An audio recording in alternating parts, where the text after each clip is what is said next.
This is the plaintiff, David. He says his house was destroyed by Superstorm Sandy, and he hired the defendant to install radiant heating in his new house. Once he hooked everything up, it completely blew up.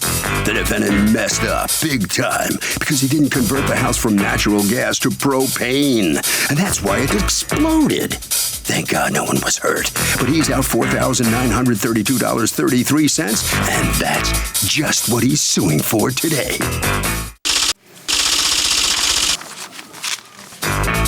This is the defendant, Angelo. He says he told the plaintiff before he installed the boiler that the plumbing was all messed up for the radiant heating system. And instead of using a licensed plumber, he recommended to the plaintiff that cheap guy tried to do the job himself. Obviously, he didn't do the work correctly because he ruined his boiler. But how's that his fault? It's not. That's why he owes the plaintiff zilch. He's accused of creating a combustible situation. All parties, please raise your right hand. Be seated. Come to order, please. Litigants have been sworn, Your Honor. Thank you, Douglas. You've both asked to be referred to only by your first names. David, you're suing Angelo for $4,932.33 because according to you, it's his fault that your boiler blew. That's correct. Lord, what happened? First of all, I hired a plumber to do radiant heat installation, and what that entails is running tubing underneath the house to go under the, we did about a half a mile of tubing to go under the house. So once that was in under place. Under the house or under the floor? Under the floor. Yeah, under the floor. The house was elevated. Right. My house was elevated, so in order to put radiant heat, I had to put the tubing under the floor. So once that was complete, I had hired Angelo's company to come in and install the boiler. And they came in and installed the boiler, and then after they were all done with installing the boiler, his son had told me that the way the radiant tubing was run was all completely wrong. So right off the bat, the defendant is showing negligence by installing something knowing that it was going to be wrong from the start. Okay, what's the connection between the boiler and the tubing under the floor? Well, the tubing is the radiant heat, that which he had somebody doing that was not a licensed plumber, and ruined the whole system. Completely wrong. Wait, it ruined what whole system? The system to function.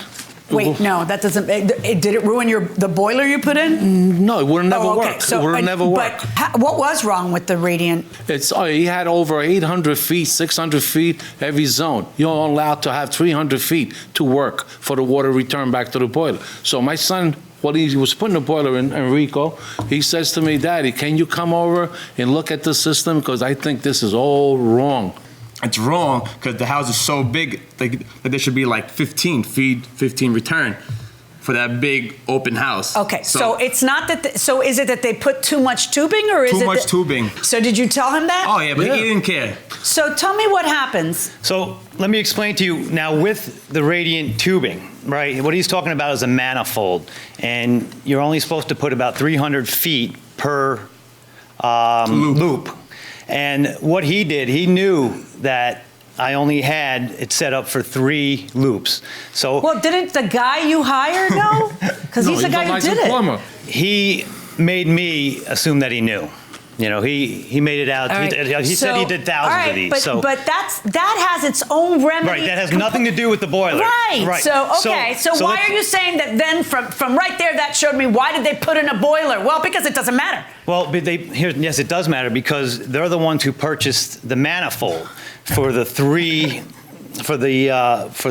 loops. Instead, they should have realized that we needed a 12-loop manifold. So he ordered the material. Okay, stop. Sure. Would you have been able to look at the problem with all of that tubing and say, okay, we need a 12 manifold? Well, the boiler, we were installing the boiler because we thought, he said a licensed plumber ran the radiant heat, so for us, it's going to be done right if a licensed plumber did it. So we didn't go downstairs to look. Was that person a licensed plumber? It was a plumber. He has been licensed. I'm not sure if he was licensed in Suffolk County, but he was a plumber. He had a van. So who does this job? Just you or you and Dad? I put the boiler in, piped it all in, and we stopped because he was going to have his friend finish the electrician and... A different friend? Yeah, another guy. The electrician and like when we told him that there was like a problem like with the radiant heat, my dad had someone go to his house, tell him. So I recommended to one of the guy that does the designing for radiant heat. So I called him, say, Brian, can you do me a favor? Can you come here? I have a customer, which I didn't do the job. He's got huge problems. Can you come here and look at it? So he came there. He looked at it. He says, my God, who did this job? This is, they butcher everything here. He says he needs everything new. He has to rip out everything. So all the money that he wasted, he had to redo it again. Is that accurate? Yeah. Yes, I had to rip. All right, so now when you finish doing what you're doing, according to you, you're supposed to come back. What for? To do the exhaust and to fire the unit, and which this unit... What's fire the unit mean? Turn it on. To turn it on. So before we fire it up, we have to change, it's like an office, because he has... It's like a what? Inside the boiler, like you have to switch it, because he has LP, liquid propane. And the boiler that we have does both, natural gas and liquid propane. So we didn't switch it because we weren't done with the boiler. Why not? Well, because the radiant heat... Yeah, there was no electric or nothing, because he was going to call us to finish the boiler. So we know before we fire up, we have to switch it. Why don't you just switch it before you leave, though? Why? Why? There's no power. There's no power. There's nothing to it. Nothing. No, but do you know at that point whether he's using liquid propane? Of course. Yeah. So then why don't you just switch it? We won't turn it on, though, until there's electric. Like, we know. Like, I know. I do them every day. I do like 4 a day. A week. I'm sorry. So he had someone else finish. So did you tell him, do not turn this on? He knew it. He knew right away because No, did you tell him that? Of course. Yeah. He had someone else finish the wiring and had another plumber fix everything up, and he fired it up.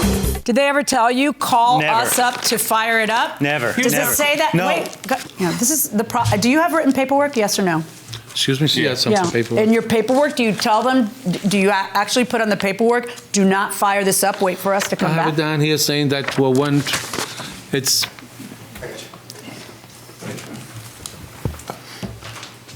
That's a piece of paper with typing on it. I'm asking about paperwork that you give to a customer, because here's what's happening. You can smirk or whatever, but the truth is, he's saying you never told him that. I'm not understanding why you wouldn't just leave with it correct, and then you have nothing in writing proving that you told him that. You understand what I'm saying? Yes, Your Honor, but we're supposed to finish the boiler, not somebody else. Okay, but apparently he thought you were done. Were you due any money to finish the job, or were you paid in full? Why would you not think that the people who are installing the boiler are the ones who are going to fire it up once everything's connected?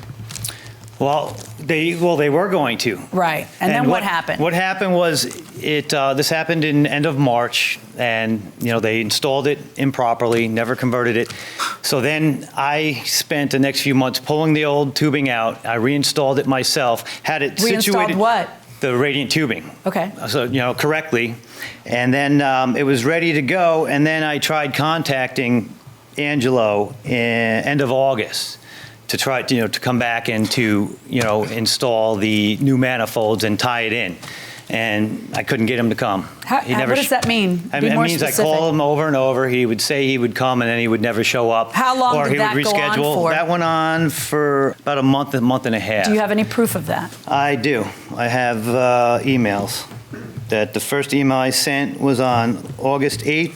It was text you sent. Text, yes, by August 8th, and then by November, end of November, he had never came, so I had to hire another plumber to... Did he spend 4 months trying to get you over there? No, 3 months? Not end 4 of months. August. No. 3 months? No, not even. Yes. Well, not even. 3 months Not even. is When he texts not me, good. when he texts me telling the problem, I told him I had a problem because I had to go to the hospital with my blood pressure. So I can't come right now. I don't feel good. Well, why don't you send your son? His blood pressure looks fine. Well, he doesn't know how to wire the boiler. I had to get somebody. Well, first of all, I didn't even know he wired the boiler. When did you find out he wired the boiler? After the When problem? he blew up. Well, then Right, I took the but- pictures okay. of it. So and- you're supposed to be going back to wire the boiler and fire it up. Right, and I told him, when you finish the radiant heat, Dave, call me and we'll come and fix Right, so how long was he calling you trying to get you to finish the job? I think he called me already 2 or 3 times. In a span of how long? I don't recall. It could be a month. That's a long time. Yeah, but I told him I went in the hospital because of high blood pressure. I got an operation. So I said, you got to wait, have a little patience. Welcome back to the People's Court, Harvey. 11 years. So if the contractor doesn't respond to 2 or 3 calls over a month's period, can the customer, homeowner say, I want my money back, I signed a contract, but the contract's over? I feel like it should. Why? Signed a contract.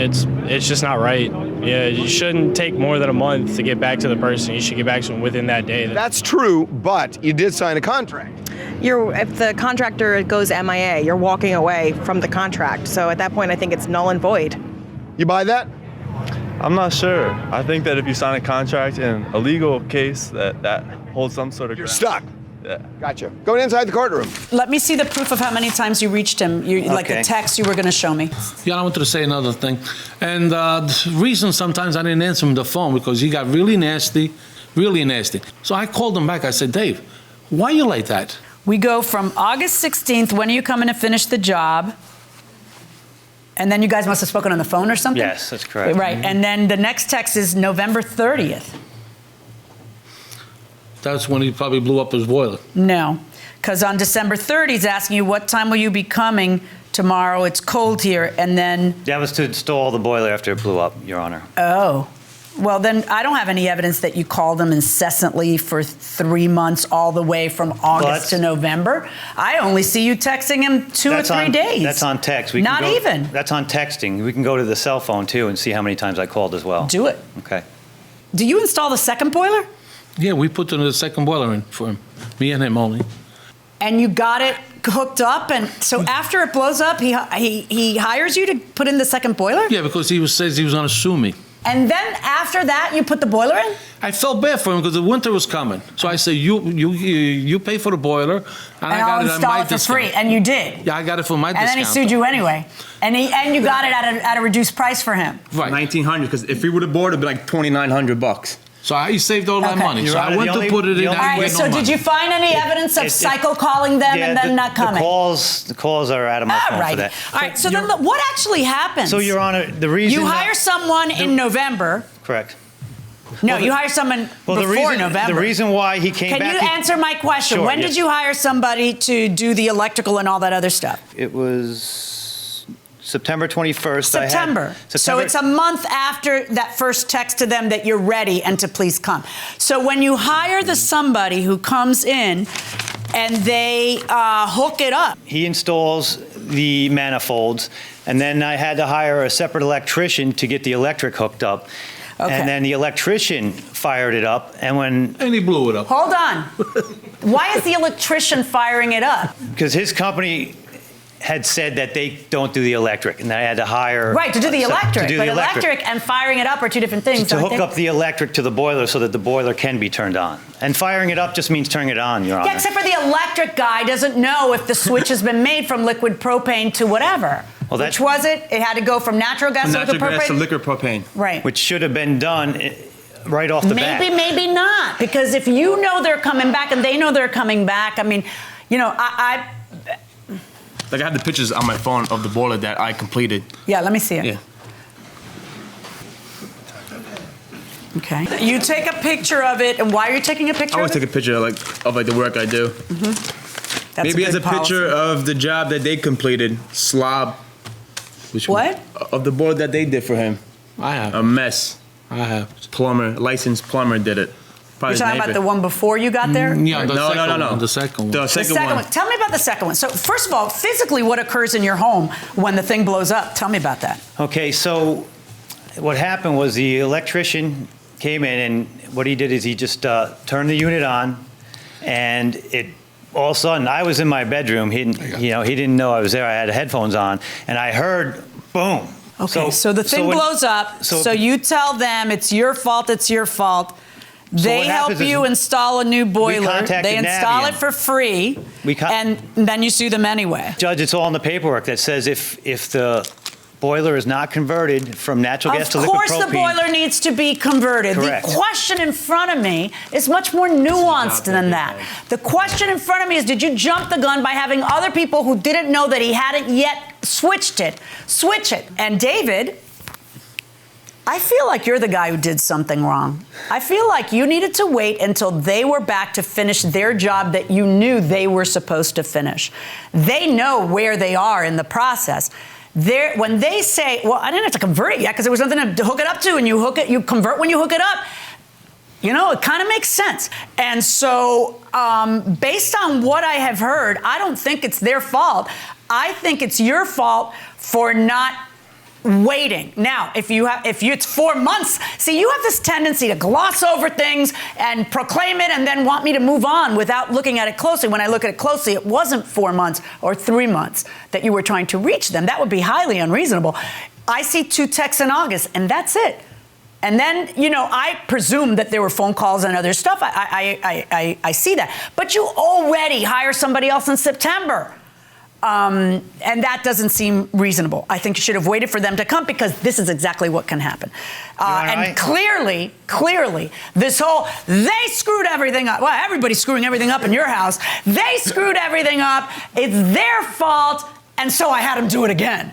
That kind of doesn't make sense to me. So based on everything that I've listened to, I am ruling for the defendants in this case.